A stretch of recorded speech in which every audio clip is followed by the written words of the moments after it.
Hey, this is Greg Vaughn. I'm at the Gary Payton Foundation golf tournament.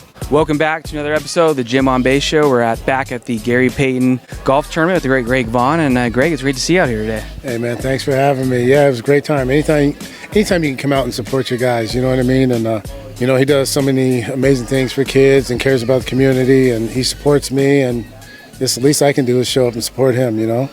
And speaking of his foundation, you have your own foundation, right, too, for type 1 diabetes? Yes, sir. Vaughn's Valley Foundation. Yeah, my oldest son, Corey, has type 1 diabetes. He's a firefighter now. And, it's just my way of trying to give back. And especially now with the world being as crazy as it is, trying to get people their supplies and give them insulin, and also but trying to find a cure, because people don't realize, it's a little different. Type 2 is, based on, you can get rid of that by exercise and diet, but type 1 is when your pancreas shuts down. So for me, it hits me, from home, so it's big. And speaking of, you're out here making a difference, you also have your own passions too, right? You have your own podcast people can tune into. Yeah, I have Life After Sports 23. It's just a platform where anyone can tell their story, you know what I mean?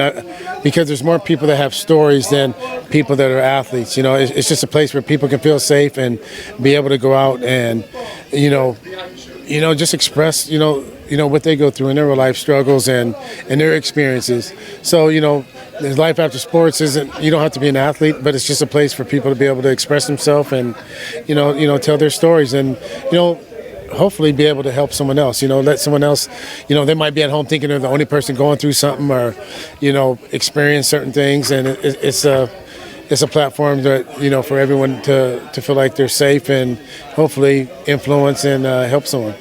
Now I'm going to put some links in the bio so you can check that out and support your foundation as well. And I got some insider information from the great Zeke Sultan. So he said, hey, you better ask him these things. So is it true that Tony Gwynn was your son's godfather? Or? No, Tony Gwynn was my son's college coach. Oh, okay. Gary Sheffield, my son's godfather. Nice. Had him on the show. Yeah. So, me and Gary, we signed the same draft, 2 picks apart. We lived together. It was really close. But then Tony, I played with Tony for 3 years, and then Corey went and played for Tony at San Diego State. So I'm really close to his family. Miss him. You know what I mean? Yeah. You miss everything about him. He was so influential and helped me with tons of stuff. In my career. But everything goes full circle, man. It's it's a small world. And when it comes down to it, we're all human beings. You know what I mean?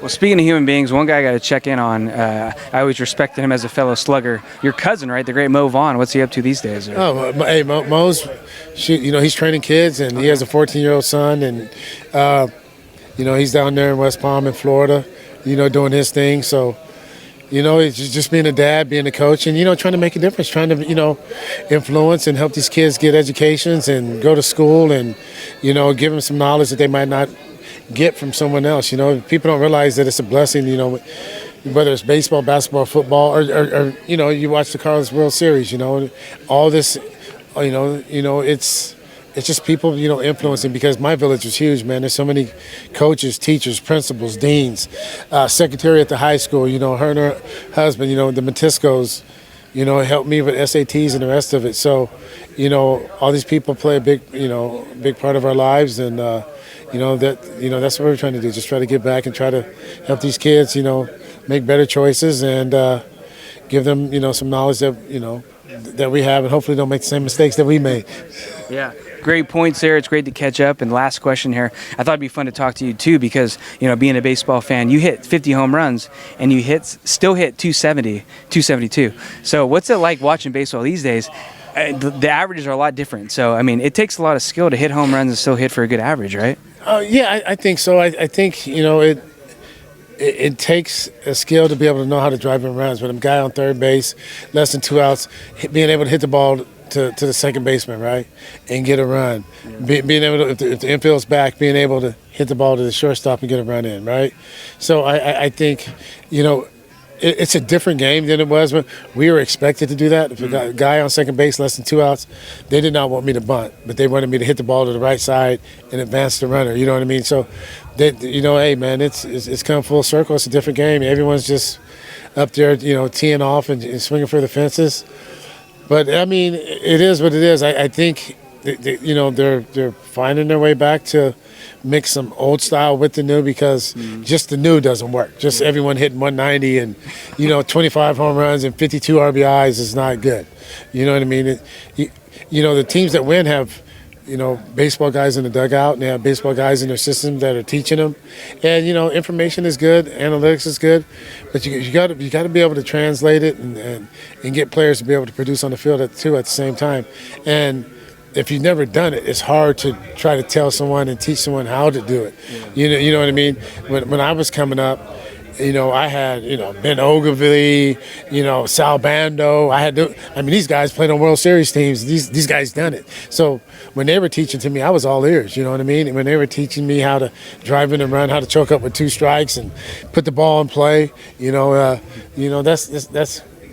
no pressure to put the ball in play now. You know what I mean? There's no pressure to move runners over, and people don't realize you don't lose the game at the end of the game.